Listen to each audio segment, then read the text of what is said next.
Le grain, l'émission qui va en diriger tes oreilles et ton esprit. La France ne comprend pas l'Afrique. Et il est grand temps qu'elle la comprenne. Pour nous, tout est école. Aller s'amuser, c'est aller à l'école. Le mercredi de 21h à 22h. Tout est école, tout est enseignement.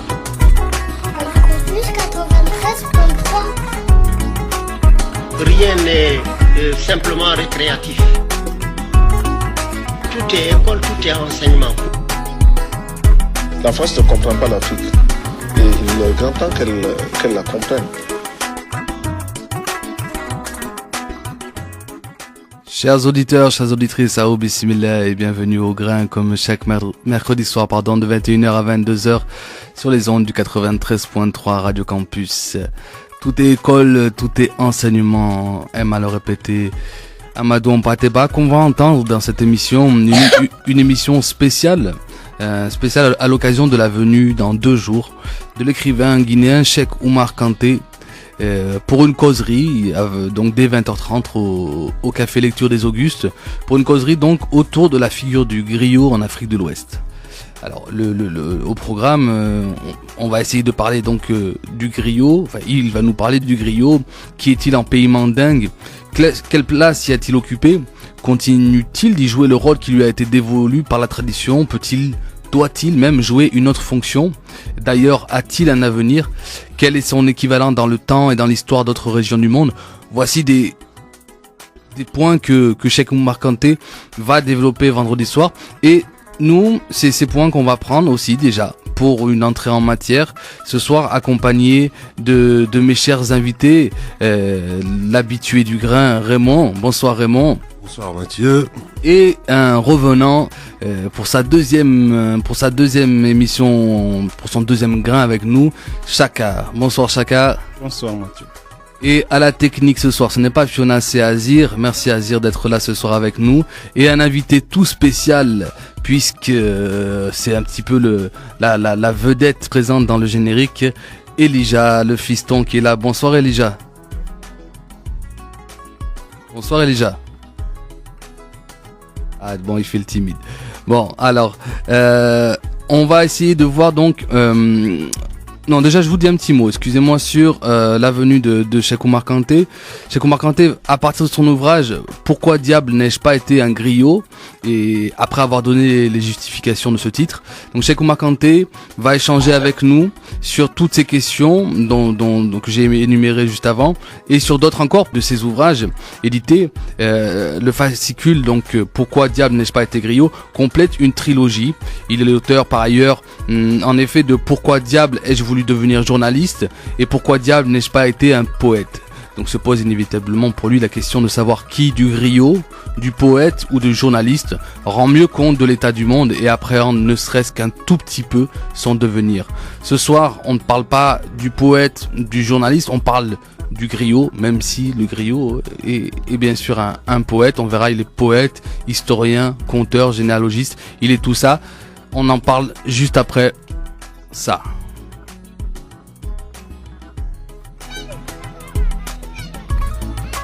Les Djeli, plus connus sous le nom de griots, sont les maîtres incontestés de la parole. En fait, le mot Djeli, griot comme vous le dites, est un terme de chez nous. Quand je dis chez nous, ce n'est pas le Mali seulement, c'est un peu l'Afrique occidentale. Si l'origine des griots remonte au prophète Mahomet, c'est surtout la fondation de l'Empire du Mali par Soundiata Keïta en 1235 qui marque l'émergence historique du rôle du griot. Dans les cours royales, les griots étaient des appuis et des soutiens puissants aux souverains. Historiens, généalogistes et conteurs, ils constituaient véritablement la mémoire de ce pays. Sans eux, beaucoup de leurs valeurs et de leurs traditions auraient disparu. Le mot griot vient du mot criardo. Criardo, c'est quoi? C'est pas un mot français, c'est un mot espagnol. Un criardo, c'est un crieur public. Celui qui se promène avec son tam-tam sous l'aisselle en criant, dire aux gens, il y a une réunion par-ci, il y a conférence par-là, il y a une réception par-là, il y a un baptême par-là. C'est un crieur public, criardo en espagnol, crieur public en français et griot. Donc, nos ancêtres, c'est-à-dire les vieux griots, ont accepté ce mot griot. Moi, ça me fait mal en disant griot, en me disant cueilleur public. Moi, j'ai préféré le mot djeli. Le djeli, dans notre langue, c'est le sang. Dans le mandingue, djeli, c'est le sang. Si l'empire mandingue était constitué une personne, le griot serait le sang de la personne. Alors imaginez un peu, quand on enlève tout le sang de quelqu'un de son corps, qu'est-ce qu'il va devenir? Sans le sang, le corps humain ne fonctionne pas. Et sans le griot, la société subsaharienne ne fonctionne pas. C'est le cordon ombilical entre l'homme et sa culture. Donc c'était un extrait sonore de l'excellent documentaire Je suis né griot, documentaire d'Olivier Janin de 2007, où on a entendu notamment Abdoulaye Diabaté, Toumani Diabaté. Abdoulaye Diabaté donc faisait l'étymologie du mot griot et préférait à ce mot le mot djeli. Donc djeli qui veut dire dans la langue bamana le sang. Donc le griot, on l'a entendu, est né, alors même si les griots, du moins depuis la popularisation de l'islam, les griots aiment faire remonter la figure du griot au prophète Mahomet, Mohammed. On entend la figure du griot a vraiment pris son essor depuis la fondation de l'empire mandingue, à savoir l'empire du Mali, par Soundiata Keita. Est-ce que Chaka, tu peux nous dire un mot donc sur ce griot en pays mandingue? Donc l'empire du Mali, on est courant du début du XIIIe siècle. Oui. Donc qui est le griot en pays mandingue à cette époque-là? Alors, je te remercie pour cette question. Le griot, effectivement, comme le monsieur il vient de le dire, il a utilisé une belle métaphore pour décrire ce qu'est la figure du griot. Et je pense que cette métaphore est assez juste parce que c'est pour mettre l'accent sur l'importance du rôle de la place du griot dans le fonctionnement de la société mandingue. En effet, il s'agit d'une figure, pour comprendre, qui est multifonction dans cette société. Donc, il joue un rôle très important. C'est lui qui circule par-ci, par-là, entre les différents, si on peut continuer la métaphore, entre les différents groupes sociaux, donc qui les nourrissent d'informations aussi. Aussi bien, il distribue aussi des substances telles que la culture, les valeurs qui sont là. Donc, c'est aussi important que ça. Moi, je confirme effectivement cette métaphore pour dire que c'est le griot, c'était le sang vraiment de cette société. Et donc, quelle va être la palette, on va dire, quel était le rôle vraiment du griot? On a compris la métaphore, mais concrètement, à quoi servait un griot au sein d'un village, d'un empire? Alors, c'est-à-dire que la figure du griot, par exemple, ça va dépendre de la couche sociale, enfin de l'appartenance sociale de chaque individu. Donc, pour les princes, par exemple, le griot auprès de ces princes, c'est quelqu'un qui conseille. Donc, parce qu'il est détenteur de l'histoire, de la culture, des valeurs, du système de valeurs, de ce que la société valorise de plus. Donc, il est là pour conseiller le roi dans ses choix. Mais puisqu'il est aussi détenteur de l'histoire, il est aussi historien. Donc ça veut dire que sans lui, le peuple il est privé de son histoire et donc de sa conscience même, de la conscience même de son existence, qui doit faire évoluer. Donc là, il transmet non seulement des valeurs, mais il conseille le roi pour des choix qu'il fait. Il amuse aussi les jeunes, les enfants. Donc il est éducateur, quoi. Il transmet ces choses-là. Donc, et en cas de problème entre les différentes personnes, que ce soit des groupes sociaux ou des individus, des différences individuelles, des conflits individuels ou intergroupes, il peut intervenir en cette qualité de détenteur d'histoire, de secret aussi d'une certaine manière, aussi d'homme éloquent pour pouvoir mettre les gens d'accord et faire fonctionner la société. Donc je crois qu'il a beaucoup de choses à jouer dans ce sens-là. J'ai lu souvent qu'on parlait même de la science, que le griot est porteur d'une science, à savoir le griotisme. Et toi-même, tu viens de parler de secret. Oui. C'est-à-dire que bon, quand on parle d'Afrique subsaharienne, d'Afrique en général, on est toujours aussi dans la frontière entre le mystique et entre le suprarationnel. Certains diront l'irrationnel, je préfère dire le suprarationnel et le rationnel. La frontière est toujours mince, on le sait. Quel est justement le rôle? Est-ce que le conteur a un rôle justement, le griot? Est-ce que le griot a un rôle aussi mystique?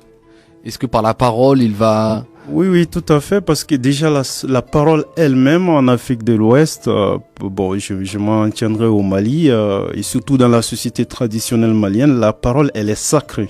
Donc du coup, c'est-à-dire que on donne à la parole des pouvoirs mystiques, justement, ce côté, et donc celui qui la manipule avec aisance, qui détient la science de cette parole. Donc la science de cette parole, celui-là, il est quand même craint, parce que si par exemple un griot, on va dire, parce que les gens y croient beaucoup à la malédiction en cette époque, si le griot il maudit quelqu'un, bon, c'est la question du destin, de son sort finalement. Il est reconnu de détenir ce pouvoir mystique de la parole. Et vu l'importance de la parole chez nous, c'est sûr que là c'est important. C'est important. Tu nous parlais juste avant qu'on lance un premier extrait sonore, une première musique. Tu nous parlais du rôle du griot auprès du roi.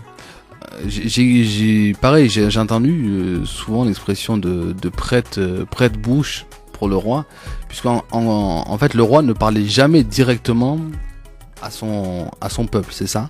Oui. C'est le griot qui était chargé d'être l'intermédiaire entre le roi et le peuple. Oui, tout à fait. Ouais, le griot, il joue l'intermédiaire, donc de diplomate, de messager du roi, comme on le dit très souvent.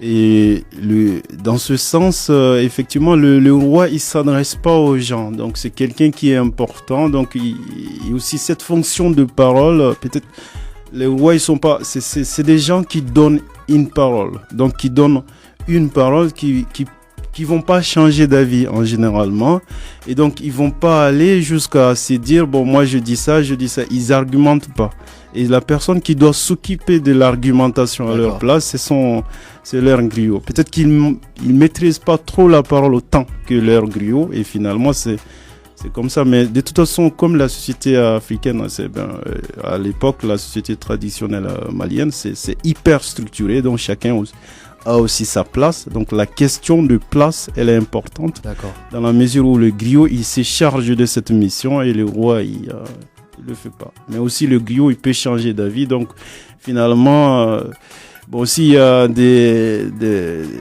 malentendus, c'est le griot qui se porte en fait finalement. Et il est reconnu pour ça. Donc du coup, ça ne pose pas de problème. D'accord, très bien. On va écouter Oumou Sangaré avec Iyo Djeli, et après on va essayer de détailler un petit peu cette histoire d'organisation dans les sociétés traditionnelles, notamment connues pour son organisation en caste. Mais tout de suite, Oumou Sangaré avec Iyo Djeli.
Oumou Sangaré Iyo Djeli. Alors, donc on était en train de raconter un petit peu, de planter le décor comme à notre habitude sur donc le rôle du j'allais dire griot, mais comme Abdoulaye Diabaté n'aime pas ce terme, on va garder Djeli maintenant que tout le monde sait ce que c'est un Djeli. Donc on essaie d'expliquer un petit peu le rôle du Djeli, donc ce rôle fondamental, le pilier de la société mandingue. On a expliqué la place qu'il occupait, son rôle. Maintenant, moi, je voudrais poser une question. Imaginons que j'étudie, parce qu'on a parlé d'une science, le griotisme. Imaginons que je vais à la bibliothèque, d'accord? Et je me mets à fond dans cette science-là. Je vais me mettre dans la science, apprendre le griotisme. Certes, par les livres, mais je vais apprendre le griotisme. Est-ce que cela peut me permettre d'accéder à la fonction de griot? En effet, en fait, on peut répondre par ça, non, parce que d'une certaine manière, c'est le griotisme, c'est quelque chose qui se transmet de génération en génération. Donc il y a c'est cette transmission qui s'est fait de génération à génération et qui s'est fait forcément en secret. Finalement, on va pas trouver dans les livres. On ne devient pas griot. Donc non, parce que c'est nos parents, ils sont griots depuis longtemps, ils ont cultivé cela et cela se transmet. En fait, c'est quelque chose qui se transmet aussi. Cette science, pas forcément seulement l'oral, mais aussi par le côté aussi génétique. C'est en tout cas considéré comme tel. Donc, on est griot. Ouais, on est naissance. Ouais, de naissance, on est griot et dans cette société, on n'apprend pas à être griot. D'où le titre du documentaire dont je parlais en début d'émission. Ouais. Je suis né griot. Alors, il me semble, tu me dis si je me trompe, que cette répartition, cette division en castes, puisque c'est bien de castes qu'il s'agit, puisque c'est une transmission de métier, de fonction, comme ça par le sang. Cette division en caste remonterait à la fondation de l'Empire mandingue par Soundiata Keïta. Oui. Et il y a à ce titre, il y a une charte qui s'appelle la charte de Kulukamfuga. C'est un document fondateur de l'Empire mandingue après la bataille avec des Kirina contre Smoro. Je pense qu'on fera une émission à ce sujet, parce que je sais que ce thème tient particulièrement à cœur à Raymond. Donc cette charte qui date de, charte 2, tu disais, de Kulukamfuga, nous on l'appelle comme ça, ou charte du Mandé. Du Mandé aussi. Ouais, on dit aussi, on appelle aussi de cette manière. Mandé qui est le nom de Mandingue, hein. Mandé, Mandingue, et qui est devenu plus tard le Mali. Oui. Donc cette charte-là, c'est là où déjà on a essayé de diviser. Sundiata, il a mis en place une organisation stricte de la société. On va dire cette organisation qui donnait à chaque groupe social une place spécifique dans la société. Et c'est de là qu'on trouve que le griotisme va être transmis de génération en génération. Il y aura une classe qui va être appelée les castes, et on va dire une société de castes, et les griots constituent une classe sociale dans cette société. Ce qu'on appelle les Nyamakala. Voilà, les Nyamakala. Mais donc les gens de caste d'un côté et les nobles de l'autre, c'est ça? Oui, on a les nobles d'un côté et puis on a les hommes des castes. D'accord. Donc dans les hommes des castes, on a bien sûr les griots, mais aussi on a les forgerons par exemple, qui sont là-dedans. Si bien que quelquefois dans certaines sociétés, si on n'a pas de griot qui est là, on dévolue les mêmes rôles, les mêmes fonctions du griot, par exemple à un autre du même caste, au forgeron par exemple, qui peut se trouver des fois à jouer le rôle, mais ça ne veut pas dire qu'ils sont griots, mais ils vont jouer ce rôle-là, parce qu'ils en raison de leur appartenance au même caste. D'accord, d'accord. Ce que je vous propose, c'est d'écouter Amadou Ampateba, puisque vous savez comme il nous est cher. On écoute Amadou Ampateba. On va entendre dans cet extrait sonore, c'est super intéressant, on va entendre justement un griot en langue peul déclamer une généalogie. On écoute l'extrait sonore, on se retrouve tout de suite après.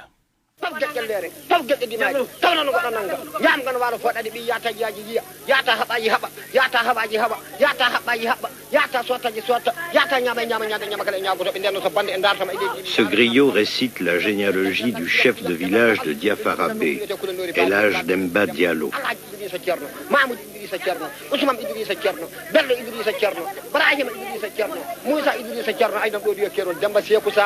Il y a plusieurs sortes de griots, je voudrais vous dire. Plusieurs sortes de griots, mais j'ai toujours interrogé le griot traditionnaliste, c'est-à-dire des griots généalogistes qui sont alors les historiens.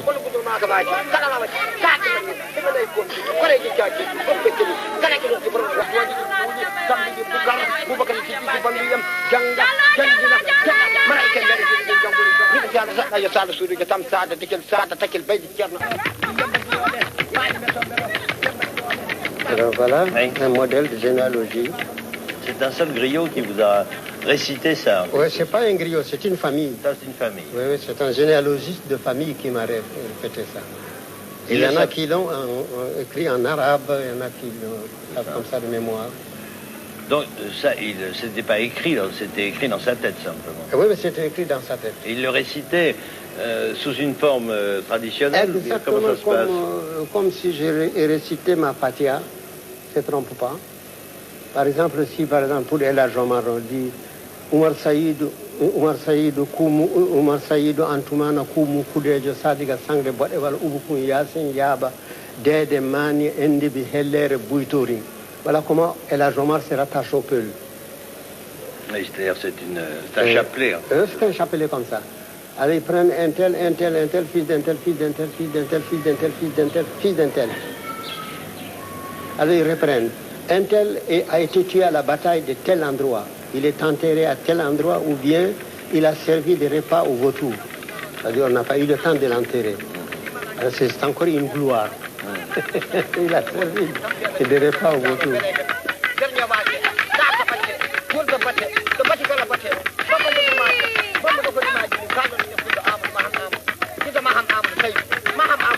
La parole est sacrée parce que Dieu a créé avec la parole.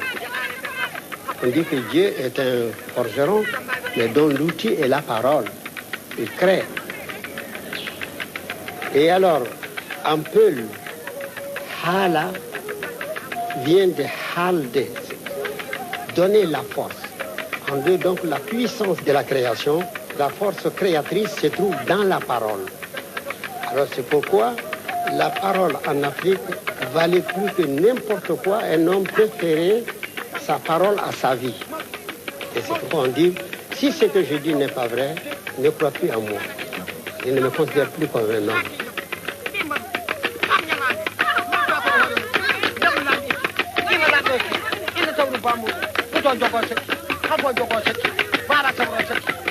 Quel plaisir d'entendre Amadou Hampâté-Bâ et nous parler en plus de ce sujet pour lequel il a tant œuvré, à savoir la conservation de cette parole dont tu nous disais tout à l'heure, Chaka, tu vois que la parole était sacrée en Afrique, donc propos confirmés par le maître Amadou Hampâté-Bâ. C'était intéressant aussi, donc cette histoire de paroles finalement qui vaut tous les contrats. Ce contrat-là, d'ailleurs, on connaît cette phrase en France. Je te donne ma parole. Parole d'honneur. Parole d'honneur, je te donne ma parole. C'est-à-dire que même il y a encore pas longtemps dans certains villages, il n'y avait pas question de signer un contrat. Voilà, on tapait. Je tape. Tiens, tu as ma parole.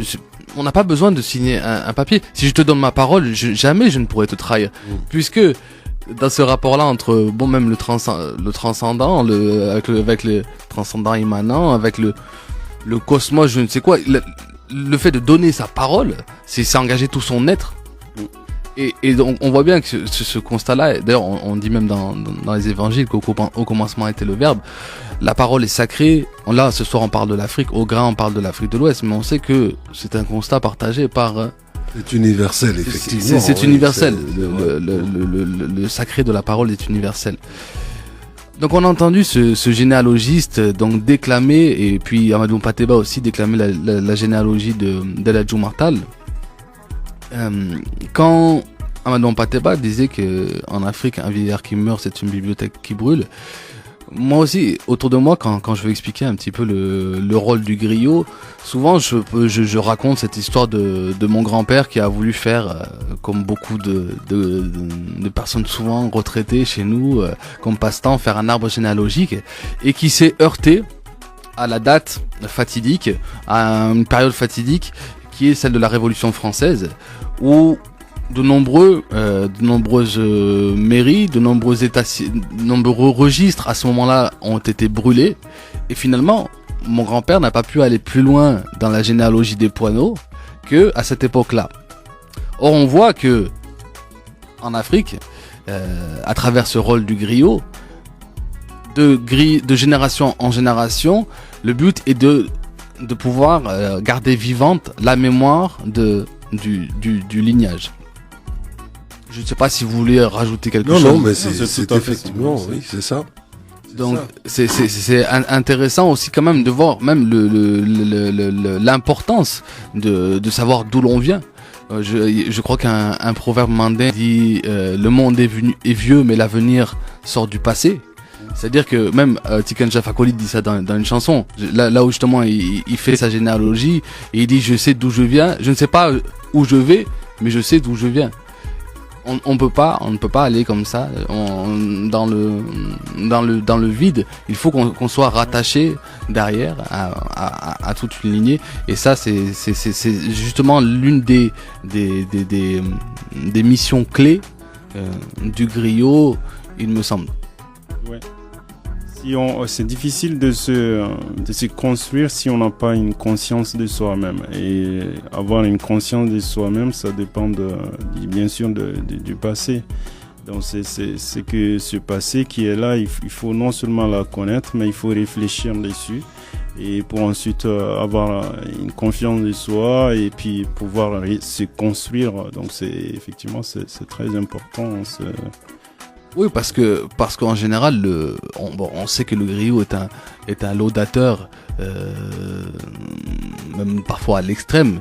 Et c'est vrai qu'en général, il va compter, il va comme ça déclamer les exploits de nos pères, grands-pères, arrière-grands-pères, ce qui nous-mêmes va nous pousser à toujours, va essayer de tirer de nous, donner le meilleur le meilleur de nous-mêmes pour au moins arriver au niveau de nos ancêtres.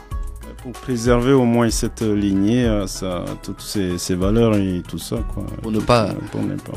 Au Mali, j'ai entendu souvent ma femme disait ça des fois. Il veut gâter mon nom. Ouais, il y a rien de pire que celui qui veut gâter. Ouais, le nom c'est très important parce que justement le nom ça représente cette lignée, cette histoire qu'on a, tous ces honneurs, tout ce que nos parents ils ont fait. Donc ils se sont sacrifiés pour un certain nombre de principes, pour un certain nombre de valeurs qui étaient aussi leurs paroles.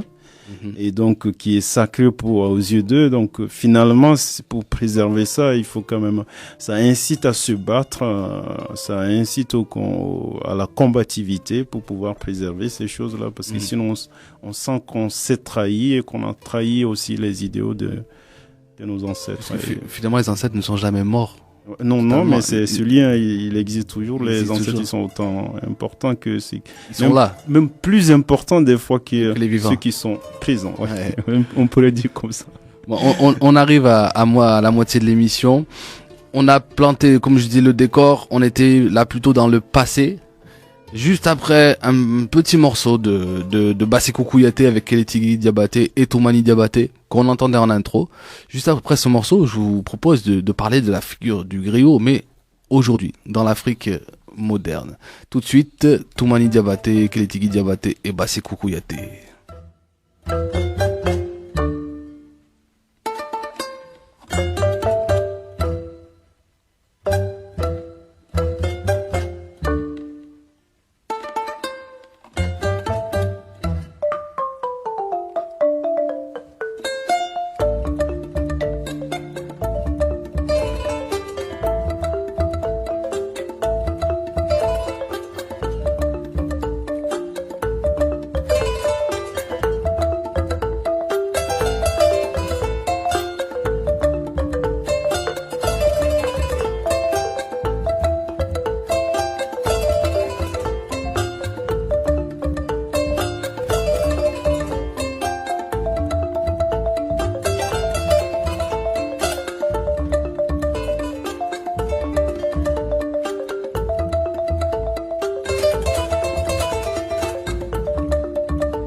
Basekou Kouyaté, Kélétigui Diabaté, Toumani Diabaté pour ce superbe titre. Alors le griot, on a vu son rôle fondamental dans la société, on va dire d'antan, dans la société, dans cette société de caste, si bien organisée, si bien et aussi divisée, où chacun est à sa place et ne doit pas faire autre chose que la fonction qui lui est attribuée. Ça, c'était, on va dire, avant.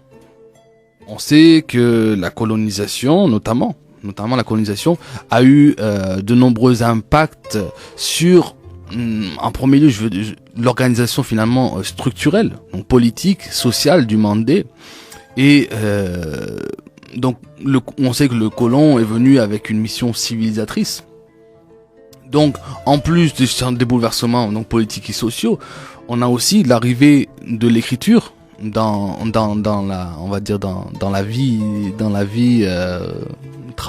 la société traditionnelle, l'arrivée de l'écriture qui vient un peu heurter finalement, j'allais dire ce culte de la tradition orale. Est-ce qu'on peut expliquer avant même de savoir ce qu'est devenu le griot dans la société, dans l'Afrique subsaharienne contemporaine, moderne? Est-ce que vous voulez essayer de planter le décor, peut-être quelles ont été les mutations les plus importantes, on va dire, qui vont influer sur le rôle et la figure du griot aujourd'hui? Oui, bon, on peut déjà noter quelques événements majeurs qui vont induire des changements fondamentaux, des changements qui sont structurels, on va dire. Et chaque société fonctionne comme un système autonome. Donc là, avec des événements qui vont arriver, avec certains événements, il y a un bouleversement de la structure qui va changer aussi les choses. Pour le cas de l'Empire mandingue, donc la première chose à évoquer dans ce sens, c'est d'abord la colonisation qui va venir et qui va trouver une société qui est traditionnelle, qui fonctionne sur l'oralité, donc d'où l'importance du griot dans cette société. Et avec l'arrivée du colonisateur, on va commencer aussi à introduire l'écriture, donc qui va aussi aller un peu à l'encontre de cette oralité et qui va changer aussi on va dire qui va induire des changements culturels importants, c'est-à-dire que avec l'arrivée de l'école de l'écriture, on va aller à l'école plutôt que d'aller écouter les contes autour du griot par exemple. Et après il y a eu les indépendances plus tard aussi qui va obliger le pays à se réorganiser autrement pour pouvoir vivre en tant que république maintenant, non pas comme une société qui vit sous forme de clanique, mais comme une république avec des concepts nouveaux, avec des façons différentes. Donc c'est deux événements majeurs.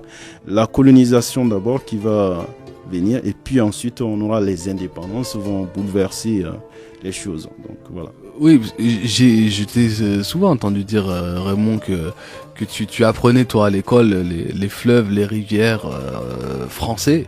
Oui, que tu apprenais que tes ancêtres étaient gaulois.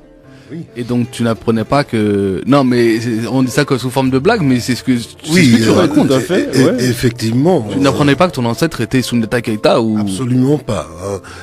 Et c'est effectivement...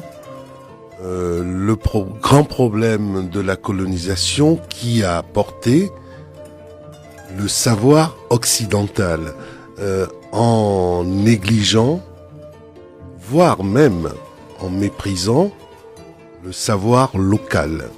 Ce qui fait que des générations d'Africains ont été formés comme les Français. Puisque le but c'était une assimilation totale. Donc on laisse la culture africaine pour rentrer dans la culture française.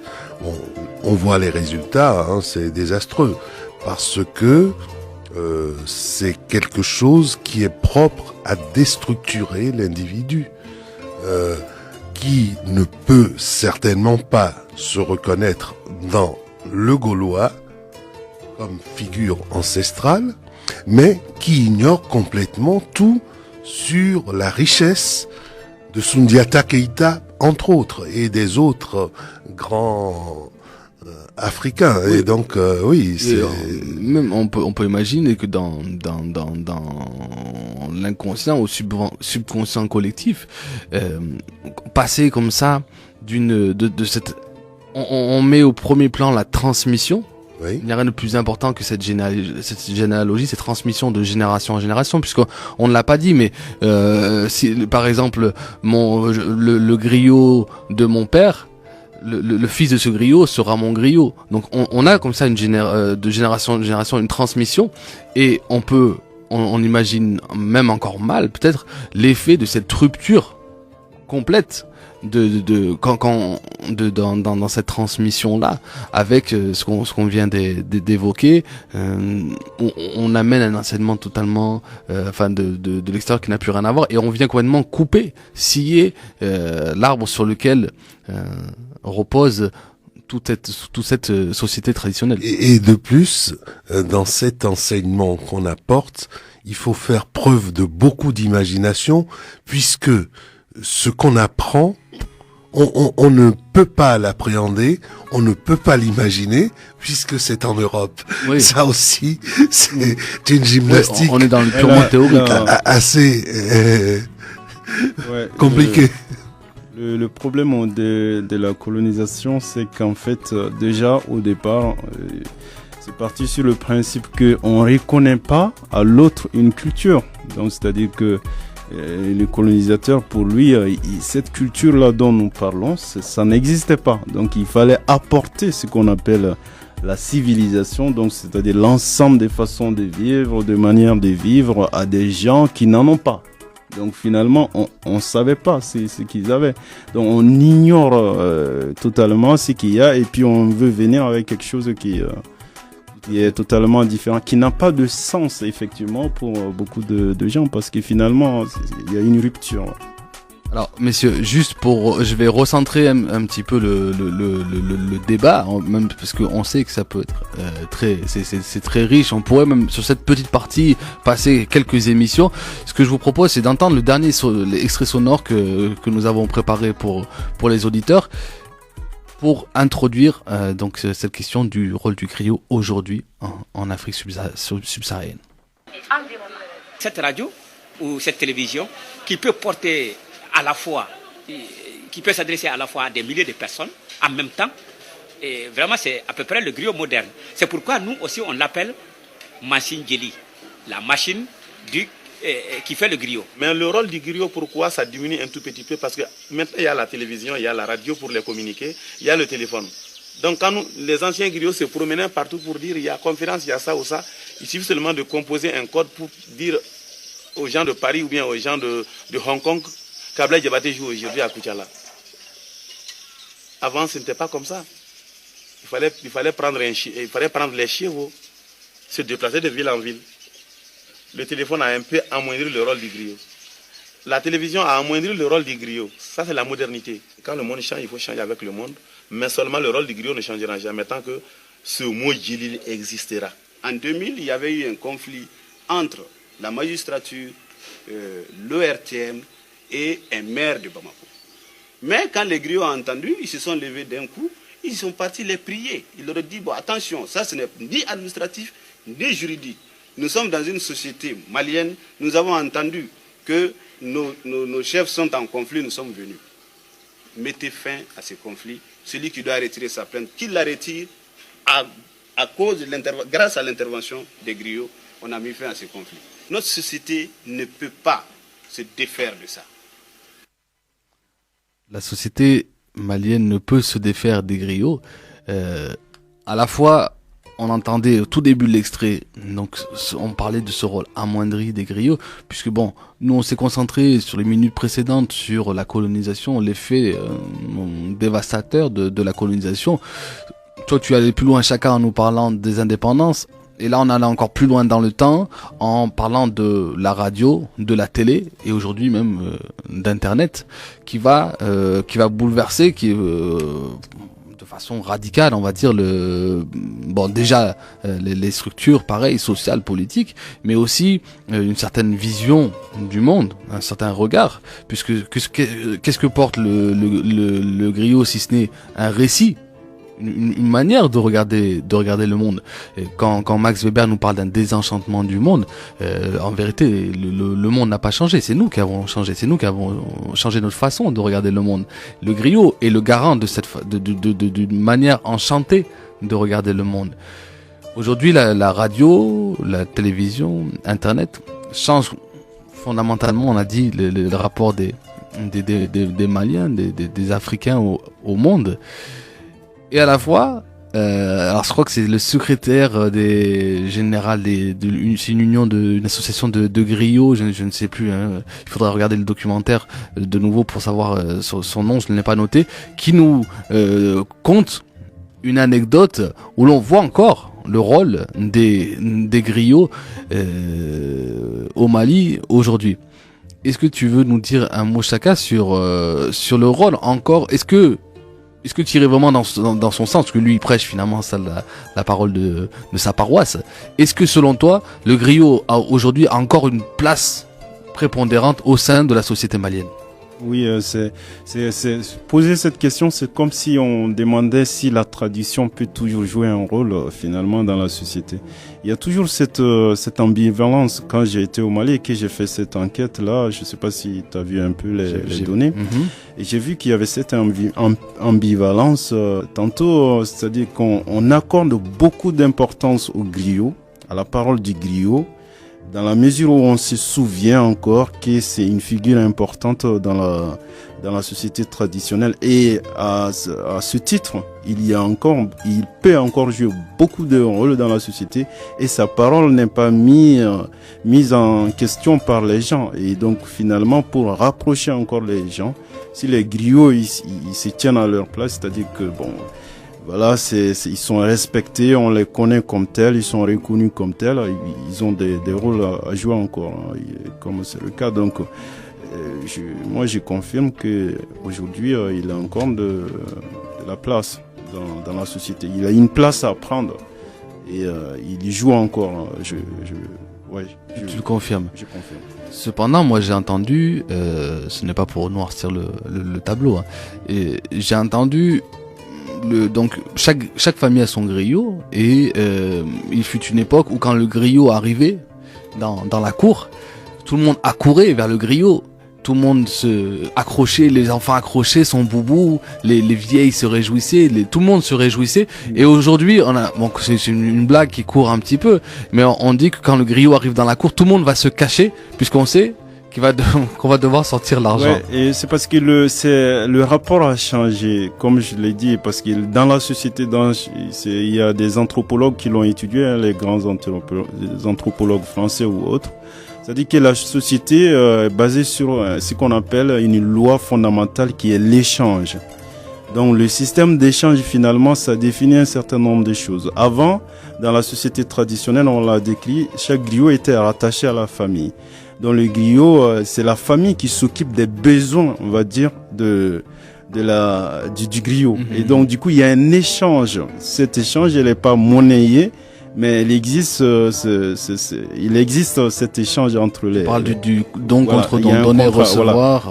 Voilà, tout à fait, donner et recevoir. Moi, je fais ça pour toi, griot. Toi aussi, tu t'occupes de ça pour moi. Donc voilà. Et lui le rend. Voilà. Et aujourd'hui, le rapport a changé. C'est maintenant, c'est-à-dire que on n'est plus dans ce rapport d'échange de services, mais on est dans ce rapport aujourd'hui d'échange contre l'argent. C'est-à-dire il y a l'introduction de l'argent dans cet échange. Donc du coup, la famille ne s'occupe pas à part entière du griot. Donc du griot, son service est forcément, il le rend payant. Oui, parce que justement, il y a plus ce contrat tacite. Dans l'exposé que tu as eu la gentillesse de me faire parvenir, tu parles même de commandes. Tu parles de familles qui vont commander des prestations. Oui, tout à fait. À l'occasion de mariage, notamment, de baptême. Oui. Ils vont commander, c'est-à-dire que là maintenant, quand on veut aller, on veut les services de griot, il faut aller les chercher, il faut chercher. Et dans ce cas, cela veut dire que on va payer un minimum pour qu'ils puissent venir faire leurs prestations. Mais il y en a encore des griots qui s'invitent quand même, ou il y en a qui s'invitent même s'ils sont pas commandés. Mais quoi qu'il en soit, on sera toujours obligé de les payer. On va pas demander leur service sans les payer. Alors qu'avant, c'était eux-mêmes qui étaient là d'office. Oui. Bon, on n'a pas besoin d'aller commander. Avant, ils étaient attachés aux familles. Donc, tout à fait, quoi. Oui, donc ils étaient là, baptême, naissance, décès, tous ces événements majeurs pour les événements clés d'une famille, ils étaient là. Ça allait de soi. Tout à l'heure, je t'ai demandé, est-ce que je pourrais devenir griot? Tu m'as dit non, puisque tu n'es pas né griot. T'aurais pu préciser, ça c'était à l'époque de Soundiata ou encore il y a quelques dizaines d'années.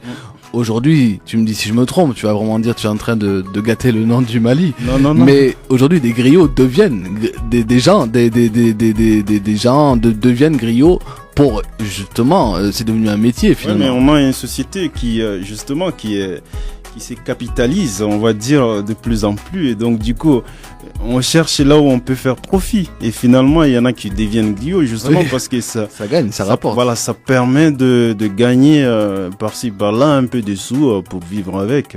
Donc finalement on devient aujourd'hui dans cette société, on peut le devenir en apprenant par-ci par-là des techniques de parole, et puis voilà quoi, pourvu qu'on a un peu de temps pour s'investir là-dedans, et qu'on a un peu d'engouement, un peu de bagou. Moi j'ai expliqué l'autre fois aux Augustes que lors de mon mariage, une griotte a réussi à faire ma généalogie. C'est-à-dire que c'est devenu incroyable quoi, et puis il n'y a pas de... Enfin, c'est comme. Est-ce qu'il y avait du vrai dans ce qu'elle disait, ou c'était juste le côté, je vais dire, joli de la chose, l'enjolivement. Oui, tu sais, c'est un peu comme les horoscopes. Oui, tu sais, voilà, t'as des grandes formules, et tu as juste en prenant 2-3 informations au préalable, à tourner tout ça comme. Il suffit que, comme disait chacun, un minimum de talent, un minimum, et puis il faut pas avoir peur, quoi, parce que il faut se sentir quand même, comme on dit. En tout cas, je pense qu'on est rentré suffisamment, qu'on a fait une introduction suffisamment large pour pouvoir accueillir vendredi soir Cheikh Oumar Kanté, qui va aller plus loin sur ce sujet qu'il maîtrise, à tel point qu'il a fait un ouvrage appelé Pourquoi diable n'ai-je pas été griot. En tout cas, je vous invite à voir peut-être sur internet déjà des documentaires tels que Je suis né griot, justement, d'Olivier Janin. Je parlais tout à l'heure, on parlait hors antenne du film Keita, l'héritage du griot, avec le fabuleux Satigi Kouyaté dans le rôle de ce griot qui débarque dans une famille qui veut vivre à l'occidental, qui parle seulement le français à la maison, et c'est exceptionnel. Et le vieux Kouyaté va réussir à convertir le jeune Keita finalement au griotisme, en lui rappelant l'héroïsme, la geste de Soundiata Keita, donc de ses ancêtres. Donc avoir Keita, l'héritage du griot. Je sais pas s'il y a des livres que tu conseilles aussi, peut-être des lectures, pour les griots, il faut voir surtout l'épopée mandingue. C'est de Djibril Tamsir Niang. Ça c'est là aussi on peut percevoir le rôle du griot là-dedans. Et moi c'est ce que je propose souvent si quelqu'un veut se renseigner dessus. Et à part ça, j'ai pas fait beaucoup de lectures par rapport à toi tu baignais dedans, toi. Donc d'une certaine on peut dire comme ça, mais sinon ça permet de comprendre vraiment déjà l'épopée mandingue. Ça permet de comprendre comment c'était le mandé, donc comment était le système social, comment était la culture, comment comment l'empire a été fondé. Et puis aussi, je conseillerais de voir aussi la charte de Kouloukanfouka, c'est la bibliothèque Lafayette de Clermont. Hein. Je l'ai consultée, c'est une charte qui est très intéressante aussi pour en ce qui concerne les griots, mais aussi les autres castes.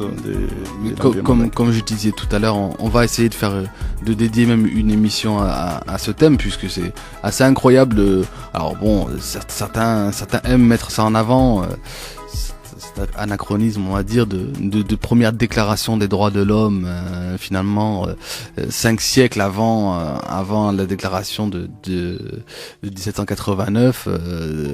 Donc quand on parle de la charte du Mandé, on pourra voir d'ailleurs les limites de ce parallèle. En tout cas, effectivement, c'est très très intéressant. Donc pour aller plus loin, tout simplement, rejoignez-nous aussi vendredi soir à 20h30 aux Augustes. Des actualités le 2 mars à la maison des sciences de l'homme. Maison des sciences de l'homme, c'est ça? Oui, c'est ça. MSH, c'est ça? MSH. Ah, ouais. À partir de 19h, une conférence de Mohamed Taleb. Mohamed Taleb, le philosophe algérien qu'on avait invité, nous, pendant la semaine de la solidarité internationale, aux Augustes, et qu'on avait aussi entendu lors de l'émission sur Thomas Sankara. Donc Mohamed Taleb qui va nous livrer une conférence, une causerie comme il sait si bien le faire, le 2 mars dès 19h à la Maison des Sciences de l'Homme. Est-ce que vous avez, des actualités à venir? Le 3 mars, à 20h30, aux Augustes, Survie organise une conférence débat sur les terres d'urgence actuelles, et puis le rôle des armées françaises en Afrique. D'accord. Voilà. 20h30 aux Augustes. 20h30 aux Augustes. Mercredi 3 le 3 mars, je ne sais même pas si c'est un jeudi. Un jeudi, je le sais parce que 2 jours après le 5 mars, vous êtes conviés dans mon village, à Saint-Laure, dans la Limagne. Donc là, on parle d'un autre monde. Hein. Quand on parle de la Limagne, on parle d'Enza, de Marengue, on parle d'un autre monde. Et entre Enza et Marengue, un petit village s'appelle Saint-Laure. Et dès 18h, vous aurez l'occasion de retrouver Hassan Ayesh, qu'on a déjà donc invité aux Augustes pour une soirée sur Amadou Pateba, sur le conte. Donc vous aurez Hassan Ayesh, vous aurez DJ Raoul, DJ qui vous ambiance tous les vendredis soirs sur ces mêmes ondes 93.3 avec l'émission In a Different Style. Donc DJ Raoul qui va nous livrer un afro mix j'espère qu'il va nous ambiancer jusqu'à l'aube.